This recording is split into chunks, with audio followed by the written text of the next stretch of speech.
Sino ang boyfriend ni Casey Concepcion? Ang full name niya ay Steve Michael Vutrick, na kilala din bilang Mike.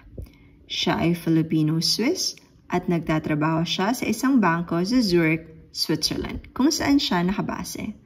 Siya ay early 40s, maaaring 41 years old, fluent siya sa English at Filipino at marunong din magsalita ng German. Ang ama nito ay Swiss habang ang ina naman niya ay Filipina na lumaki sa Tarlac at may connection din sa Malabon City. Nabanggit ni Casey Concepcion sa kanyang vlog na merong half-sister si Mike at ang pangalan nito ay Odds or Audrey. Ayon sa isang source, ay nag-aral ito ng elementary sa Immaculate Conception Parochial School sa Malabon at lumipat din ito sa Economical School at St. Matthew Christian Academy sa Tarlac City. Ang naging kurso nito ay Electronics and Communications Engineering sa main campus ng AMA University sa Project 8, Quezon City.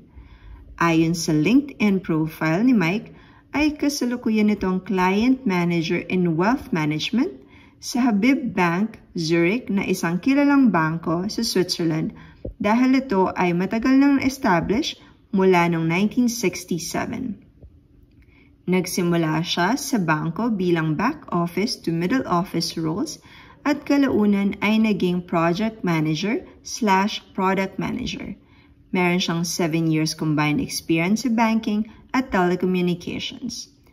Bago ito lumipat sa ibang bansa ay nagtrabaho din si Mike sa ibang kumpanya sa Pilipinas tulad ng Philippines NEC at Huawei. Ayon sa kanyang Instagram bio, ay nakapag-travel na ito sa humigit kumulang na 50 bansa for business and leisure. Base sa kanilang Instagram photos, ay nakapag-travel na sila Mike at Casey sa United States, Dubai, Pilipinas, Italy, Germany at Switzerland.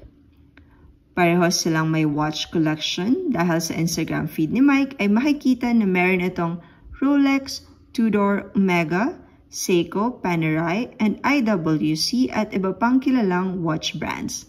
Siya din ang presidente at founder ng WIS United na isang network ng existing at aspiring watch enthusiasts sa mundo. Si Mike din ay presidente at isa sa mga founders ng charity organization na Campcast International. Isa sa mga naging proyekto nito ay ang pag-distribute ng hygiene kits sa 250 students sa Tarlac City. Sana ay nagustuhan niyo itong video at maisipan niyong mag-subscribe. Salamat!